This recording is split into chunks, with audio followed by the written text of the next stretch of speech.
Jérôme Ducrot, coach de vie. J'espère que vous allez bien, même très bien, et que ça avance aussi pour vous. Moi, j'ai continué mon aventure dans les interviews. Et cette fois-ci, j'ai eu une interview avec un thérapeute que je côtoyais et que je côtoie toujours. Et je lui ai demandé cette interview qu'il a accepté gentiment. Et il nous partage un petit peu son parcours, comment il est arrivé à thérapeute, des astuces et ce qui il nous partage un petit peu ce côté-là qui un peu l'envers du décor que qu'on ne sait pas et qu'on ne voit pas et c'est vraiment top. J'ai kiffé découvrir cette partie-là qui en fait on ne voit pas qu'un professionnel, on voit derrière ça un humain et ça je kiffe. Donc voilà les amis, c'est avec plaisir que je vous partage cette vidéo, cette interview. Tout de suite. Alors aujourd'hui, je vais vous présenter un thérapeute qui va se présenter lui-même. Et en tout cas, c'est une personne que je côtoie beaucoup parce qu'il m'a apporté énormément dans mon parcours de vie. Donc, je vous laisse présenter, enfin, je vous présente. Philippe Champion. Enchanté. En tout cas, j'ai quelques questions à te poser parce que tu m'inspires beaucoup. Et j'aimerais d'abord savoir comment en es-tu arrivé à être thérapeute? Par quoi tu es passé? Comme tout le monde, par des difficultés, par de grandes difficultés qui me limitaient, par un divorce, par la séparation avec mes enfants, et comme une nécessité d'avancer, comme une nécessité de changer pour pour au moins avoir du confort. Et que physiquement je n'avais plus et psychologiquement non plus. Alors j'ai suivi des formations, différentes formations en énergétique, en la méthode Silva, la méthode Martin Brofman, puis d'autres probablement, sûrement. Et ces, ces méthodes, ces thérapies m'ont permis de grandir, de me libérer de mes boulets dans mon sac à dos, petit à petit. Ça ne s'est jamais fait en une séance, ça ne s'est jamais fait de façon brutale, mais petit à petit. Et des fois en renouvelant les thérapies. Je me souviens d'une que j'ai suivie pendant un an avec un thérapeute à Paris et la même thérapie, mais exactement la même, mais faite, conduite par une femme plutôt. Et elle est allée un peu plus loin. Elle a réussi à faire ce que je n'avais pas réussi à débloquer en moi, des choses que je n'avais pas réussi à débloquer avec l'homme précédemment, avec le même outil. Et c'est à force de ténacité, à force de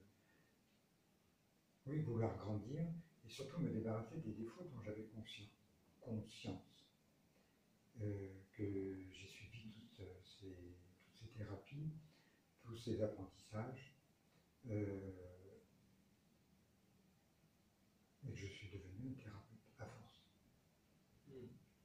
Ok. Ce que j'admire vraiment chez vous, c'est votre sérénité, votre calme. Est-ce que ça a toujours été comme ça?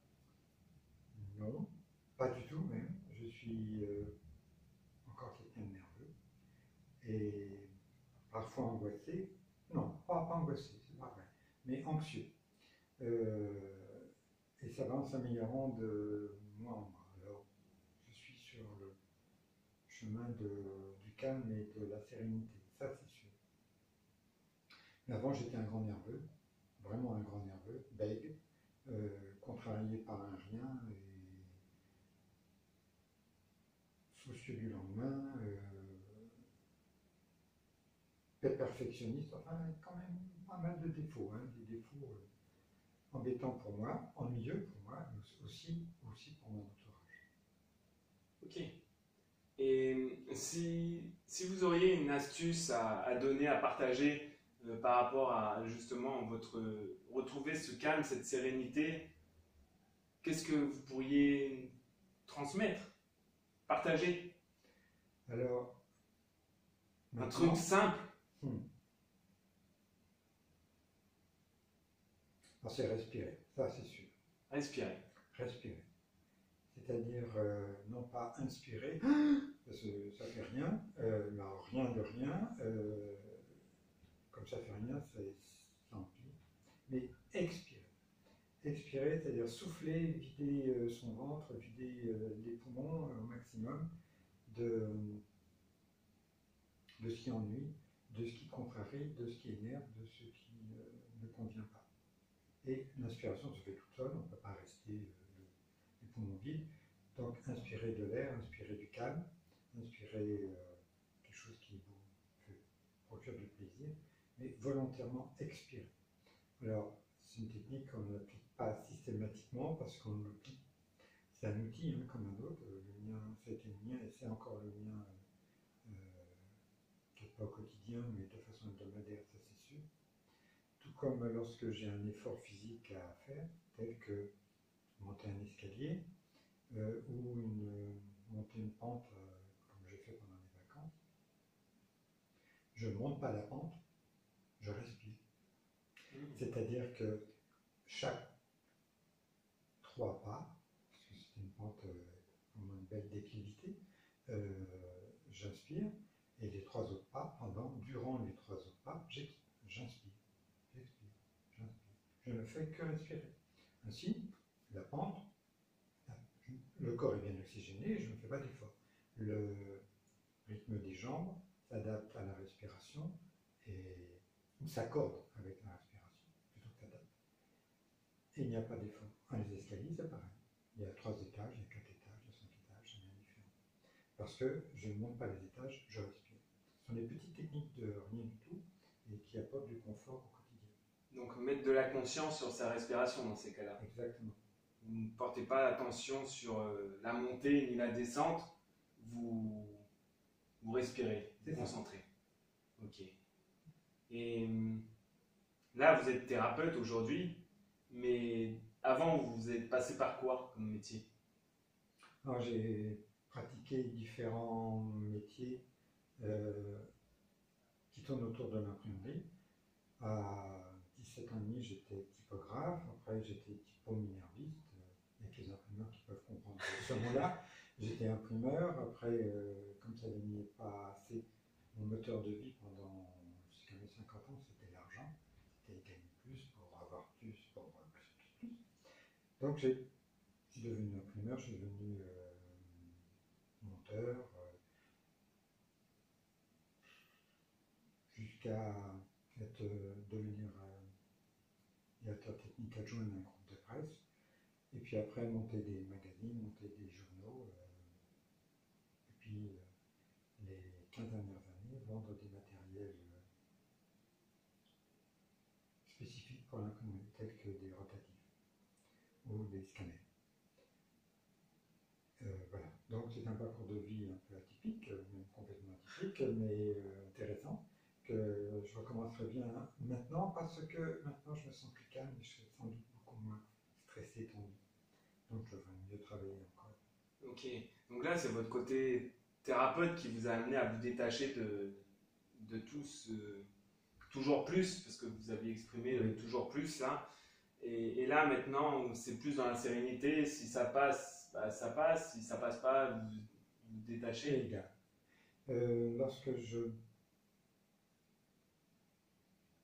Lorsque je fais des choix, la plupart du temps je les mûris, mais peu importe le choix. Peu importe si la réponse est oui ou la réponse est non. Lorsque je pose une question à quelqu'un ou à l'épouse ou est-ce que tu veux, est-ce que tu veux pas, je fais des propositions. Peu importe la qualité de la réponse, c'est indifférent. Alors c'est là où je vois que j'ai vraiment changé, qu'il y a vraiment eu du changement en moi, c'est que j'accepte les réponses. Alors il y a des réponses auxquelles je ne m'attendais pas, et c'est ok quand même. Voilà. Ok, mais accepter toutes les réponses, est-ce qu'il y a des moments où quand même vous mettez vos limites? Oui. Et il y a des choses qui me contrarient encore, qui m'agacent et qui me... Oui, vous êtes humain. Oui, tout à 100%. Oui, donc la respiration, c'est quelque chose de très important. Je m'en étais rendu compte, mais peut-être pas à ce point-là au niveau de la sérénité que ça peut apporter, parce que lorsque je vous vois détendu, calme, bah ça m'inspire. Donc j'aimerais que vous puissiez nous montrer quelque part un exemple, parce que l'être humain est un peu mimétisme et a besoin d'exemples pour fonctionner, et ce serait un honneur pour moi que vous puissiez montrer un exemple. Alors voilà, lorsque je suis tendu, lorsque je suis stressé, si c'est le mot à la mode, stressé c'est tendu en français, hein, eh bien je vais bloquer ma respiration ou faire une respiration à minima avec le sommet de mes poumons. C'est-à-dire que je ne m'oxygène pas, c'est-à-dire que les sentiments vont prendre le dessus, généralement c'est de la peur ou tout ce qui est assimilé à peur, angoisse, anxiété et ses sœurs. Alors, si j'essaye encore de rajouter de l'air, je ne vais pas en rajouter beaucoup. Il faut donc évacuer. Alors, c'est vider au-dessus, c'est vider là.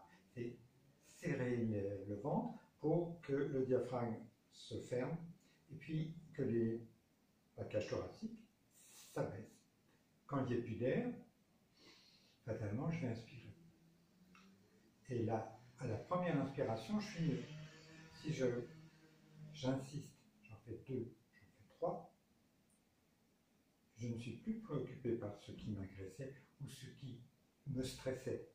Je suis préoccupé par ma respiration. C'est moi. Et je crée donc une certaine distance entre l'objet du stress et moi. Et là, tout de suite, je suis mieux. En plus, mon cerveau est oxygéné. En plus, il s'est passé du temps. Donc, ce temps, c'est aussi de la distance entre l'objet de ma contrariété, du stress, hein, et maintenant. En respirant, en ayant conscience de ma respiration, je vis ici et maintenant. Ok. Super.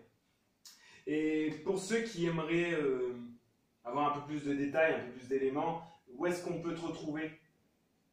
Alors j'ai un site internet qui s'appelle www.harmovi, Harmo comme harmonie et vie comme harmonie dans la vie.